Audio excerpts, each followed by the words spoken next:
I left my wife alone for just 3 weeks.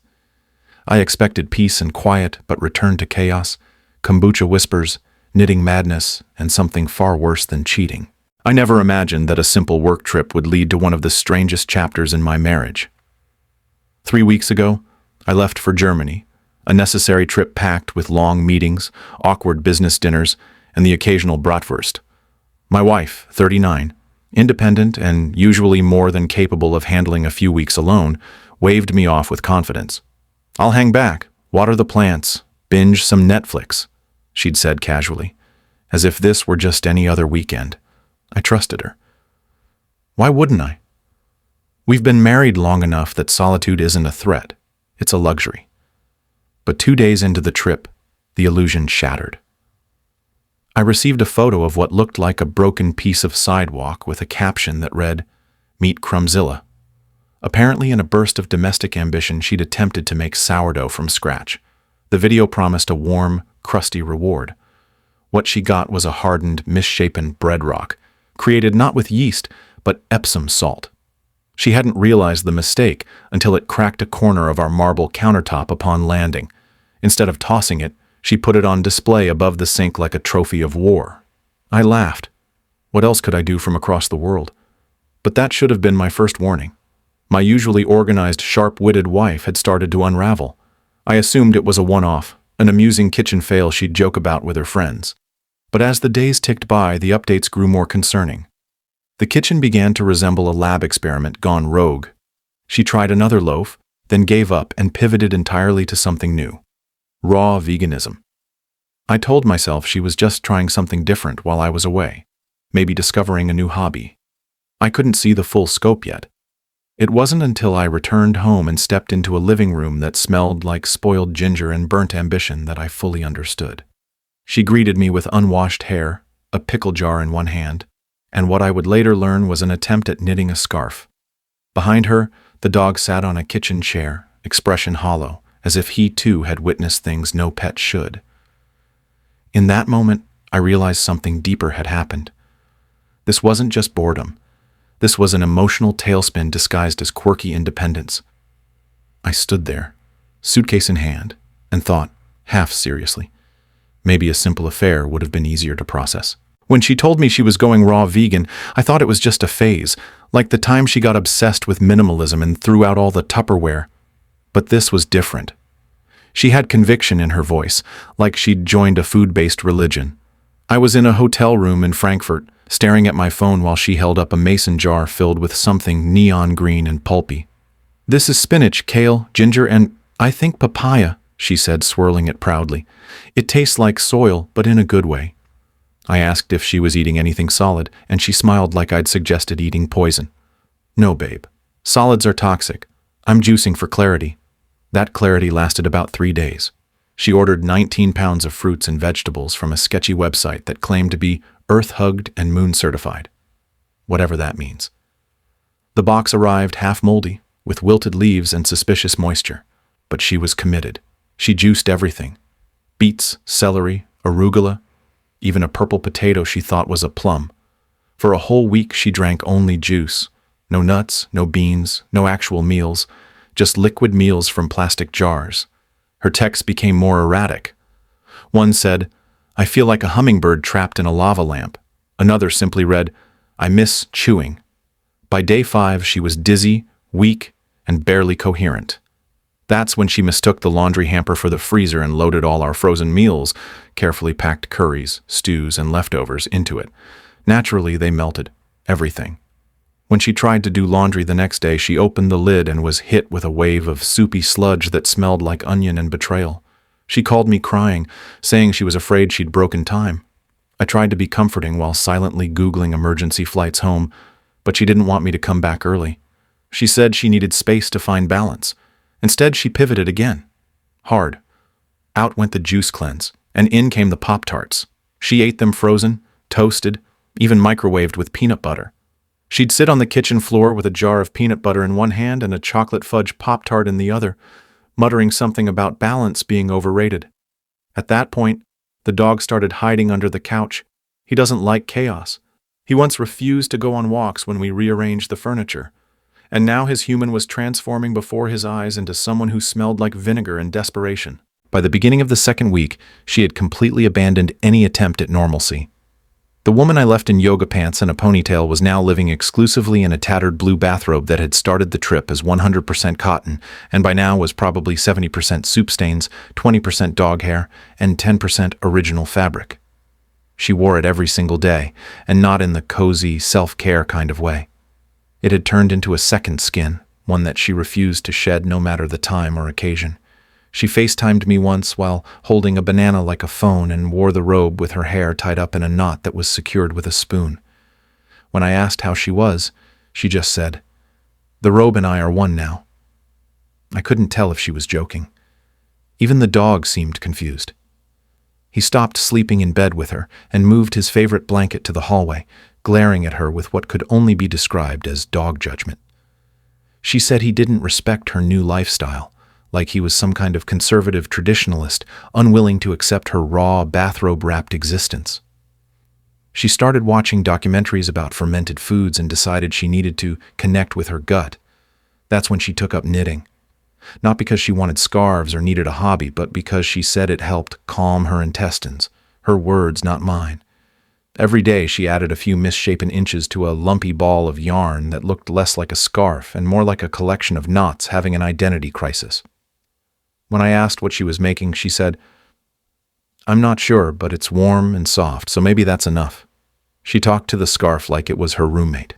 One night, she tried to explain chakras to the dog while holding a jar of homemade pickles, insisting the brine was giving her visions. He just walked away. I felt helpless. Every time I video called, I wanted to laugh, cry, and get on a plane all at once. But she kept saying she was okay, that she was going through a seasonal rebirth, whatever that meant. Meanwhile, I was in Germany trying to explain to coworkers why I kept checking my phone like I was waiting for news from a battlefield. I was. The battlefield was my living room, and my wife had officially gone rogue.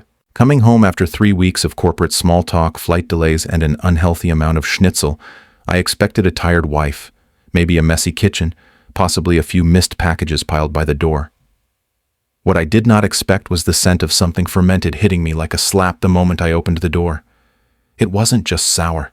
It was sour with an attitude, the kind of smell that sticks to your nose hairs and dares you to figure out what it used to be. The living room looked like a cross between a failed Etsy store and a forgotten fermentation lab. Mason jars of all sizes were scattered everywhere, on the shelves, coffee table, even stacked in the shoe rack. Some held cloudy liquids with floating objects I couldn't identify. Others were labeled with names like Batch 3, Pineapple Sage Spirit, and Liquid Peace, Do Not Shake. The couch was buried under a pile of half-knitted scarves, coloring books, and what I think was an opened kombucha starter kit. She ran toward me, arms outstretched, robe flapping like a moth's wings, with a jar of pickles in one hand and a half-finished scarf in the other. "You're home!" she squealed, eyes wild, cheeks flushed, like I'd returned from war rather than a Lufthansa flight. Her hair was a tangled bun, her face glistening with what might have been coconut oil or pickle juice. I didn't ask. She hugged me tightly, the robe parting just enough to confirm she had either forgotten underwear or was making a statement. I stood there, jet-lagged and stunned, arms halfway in a hug while trying not to inhale too deeply. The dog barked once from the hallway, then turned and retreated to the bathroom, dragging his blanket with him like a prisoner in protest. I wanted to speak, to ask what had happened, but I couldn't find the right words. She looked proud, like she'd accomplished something significant in my absence. "I learned a lot," she said solemnly. "About myself, about life, about ginger root." Then she handed me a lukewarm mason jar and whispered, "This one's alive." I didn't drink it. I set it on the floor like it was a bomb and nodded slowly, too tired to argue. In that moment, I realized that the woman I'd left behind had gone through something far bigger than just loneliness or boredom. She'd unraveled and then rewoven herself into someone entirely new, and somehow, that was even scarier than cheating. The next morning, I woke up hoping the past 12 hours had been a bizarre, fermented dream, but reality greeted me with the sound of whispering. Not hushed phone calls or TV noise, actual whispering coming from the bed. I turned slowly, and there she was, lying flat on her back, eyes closed, murmuring, "I think I'm a kombucha now," followed by a soft burp that smelled faintly of vinegar and pineapple. I blinked at the ceiling, questioning every life choice that led to this moment. She looked peaceful, like someone who had fully surrendered to their final form. Meanwhile, at the foot of the bed, the dog was curled up with his back to us, clearly pretending we didn't exist. Later, I found out he'd dragged his bed into the bathroom during week 2 and hadn't moved it since. He avoided eye contact with her entirely, as if proximity alone might trigger another spirulina-fueled meltdown. She got up eventually, padding around in her soup-stained robe like a wandering monk who'd given up on material goods. She started boiling something in the kitchen that smelled like sadness and licorice. I didn't ask. I just needed coffee. Real coffee. So I grabbed my keys and told her I was heading out for a quick caffeine run. "Do you want anything?" I asked, already halfway out the door. She looked up from her knitting project, which had now morphed into what resembled a tangled hammock, and said, "Just bring back a sense of purpose." I took that as a no. The dog followed me, leash free, his tiny paws moving fast like he was escaping a haunted house. We got into the car, and for the first time in weeks, I exhaled. At the cafe, I ordered a double espresso and sat at a corner table while the dog curled up at my feet, eyes still wide and unblinking. The barista asked if I wanted oat milk.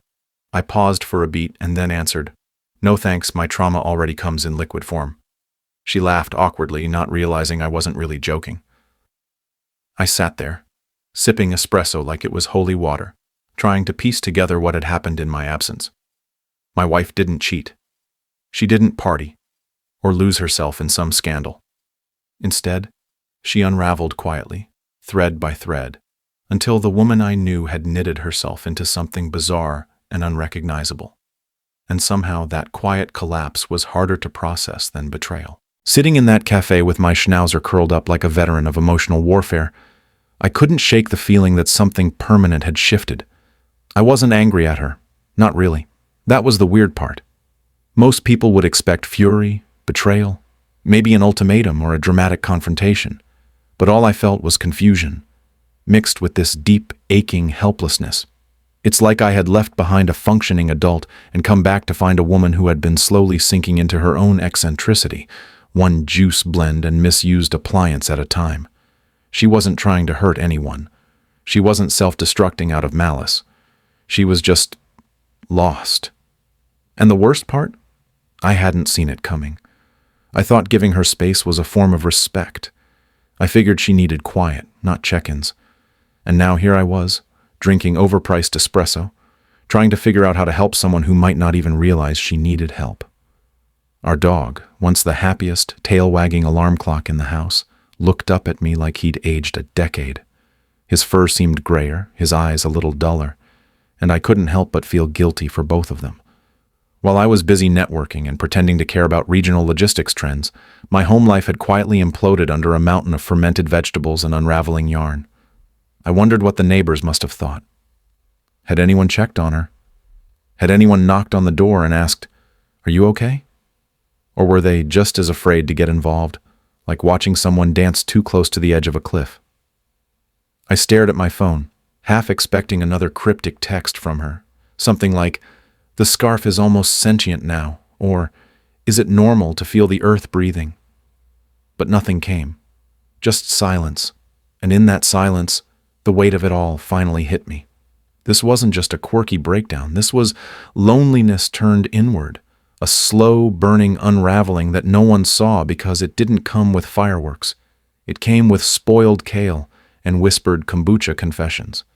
Part of me wanted to go back home and fix everything, clean the jars, throw away Crumbzilla, hold her and tell her she wasn't alone. But another part of me was scared.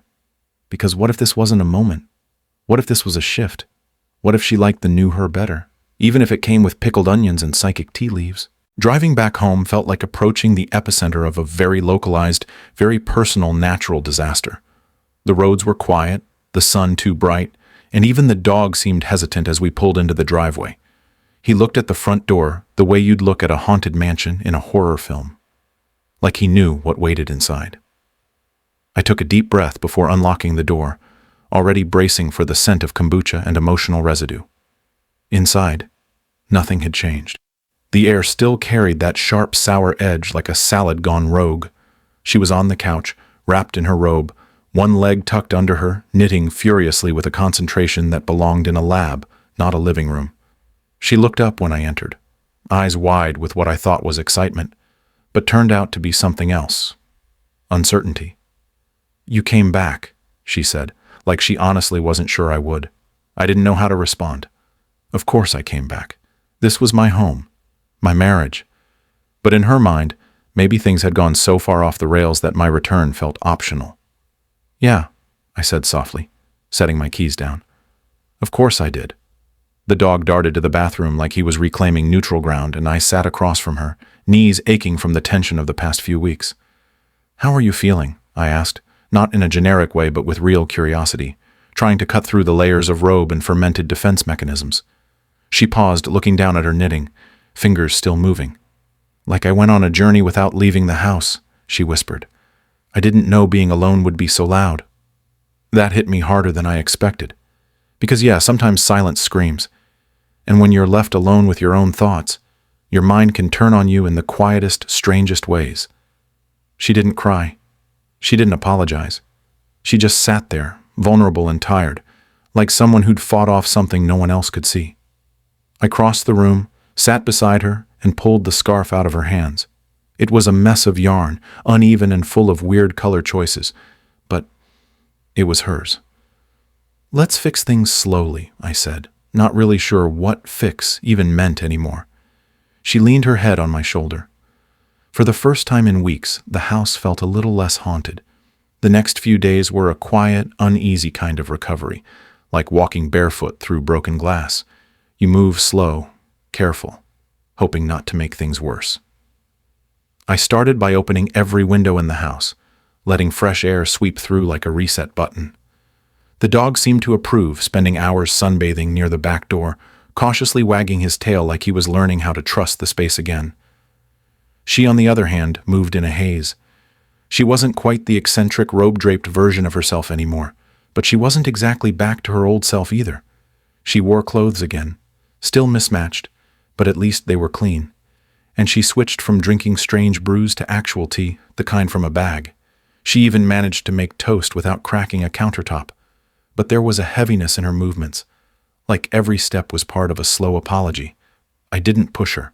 I didn't bring up the juice-only week or the whispering kombucha dreams. I figured she'd talk when she was ready. In the meantime, I started reintroducing small routines, making breakfast, folding laundry together, watching mindless TV with our legs tangled on the couch. At first, she seemed distant, like she wasn't sure if she belonged in this new rhythm. But slowly, she began to rejoin me, laughing quietly at dumb commercials or commenting on characters like she used to.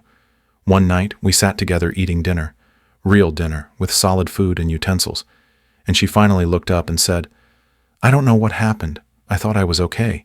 I thought I could handle being alone." Her voice cracked a little, not quite a sob, but close. I reached across the table and held her hand, and for a while, we just sat there in the silence. No speeches, no fixing, just understanding. We started walking the dog together every evening, small steps back to normalcy, even if normal now had a different texture. She tossed out most of the fermentation jars, though she kept one labeled Hope on the windowsill. I didn't ask why. I think it reminded her, and maybe both of us, that even the strangest parts of ourselves sometimes deserve a second chance. Our home still bore the fingerprints of her unraveling, from the pickle juice stains on the rug to the half-knit creations stuffed into baskets. But instead of cleaning them away completely, we left some. They were part of the story now. Eventually, the conversations turned deeper, like we had earned the right to be raw with each other after walking through that strange, emotional wilderness. One night, while we were folding laundry, she paused with a shirt in her hands and asked, "Were you angry with me?" The question hit harder than I expected because I realized I hadn't even let myself process that emotion. I thought for a second, watching the dog snore under the coffee table, and answered honestly, "No." I was scared, confused, but not angry. She nodded slowly, her eyes locked on the shirt like it held the truth she couldn't say out loud. I didn't know how far gone I was until I stopped recognizing myself in the mirror. I'd laugh at what I was doing, naming bread, whispering to my tea, but I also felt like if I stopped, I'd shatter. That was when I really understood it wasn't just a phase or a quirky coping mechanism. It was her way of staying afloat when everything felt like it was sinking. Her loneliness wasn't loud or dramatic. It was subtle, quiet, almost polite, but relentless. And mine was the assumption that because she was an adult, she'd be fine alone. That because she said she'd be okay, she would be. The truth is, we both underestimated how loud silence can become in a house meant for two. We talked more that week than we had in months, about the things we never said out loud, the fears we disguised with humor, the roles we slid into without realizing. I admitted that part of me wished she had just done something traditionally wrong, something I could easily confront or forgive. But instead, what she did was harder. She crumbled in slow motion, wrapped in robe and root juice until she wasn't quite her anymore. That's not something you yell about. That's something you grieve and learn from. So we made a pact. Not some corny vow renewal moment, but a real agreement. If one of us ever feels like we're slipping again, we say it. Out loud. We show the weird early signs, the crumbzillas and the whispering jars, before they become something that needs repairing. We start before the unraveling begins. And she promised the next time I go away, she'll either come with me or invite someone to stay. A friend. Her sister. Anyone. Because isolation isn't strength. Sometimes strength is admitting you're not okay before you're naming bread loaves like house pets. Weeks later, life settled into something that resembled balance. Not perfect, not polished, but honest.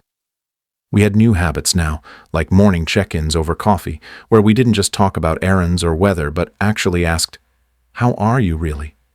The house still had traces of that chaotic chapter. Some stains refused to come out, and the dog still gave the kitchen wary glances, but instead of trying to erase every reminder, we started reframing them. We joked about the sourdough apocalypse, and she even made a little clay statue of Crumbzilla to sit on the shelf as a kind of guardian against future meltdowns. It wasn't just about laughter anymore. It was about honoring the mess as part of the story.